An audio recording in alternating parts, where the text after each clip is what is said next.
Ja, ta zakon omogoča vsakomur, da z varnim zaupanjem zre na konec svojega življenja, ker mu omogoča, da bo umrl na dostojanstven način v krogu svojcev, na kraju in času, ki si ga bo sam izbral, da se mu ni treba bati vseh težav, ki nekatere lahko zelo resno doletijo ob koncu življenja.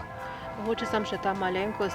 Mislite, da bi Slovenci sprejeli to in se za to tudi odločili, če bi jim bila dana ta možnost, da sami odločajo o svojem koncu?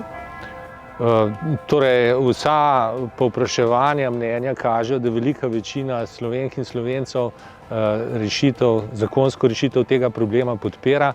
Seveda se bodo te možnosti jo bodo uporabili samo tisti ljudje, seveda, ki bodo v stiski, ki bo zahtevala tako možnost. Torej, tam, kjer te možnosti že imajo, lahko računamo, da jih uporabi recimo nekih 4–5% vseh ljudi.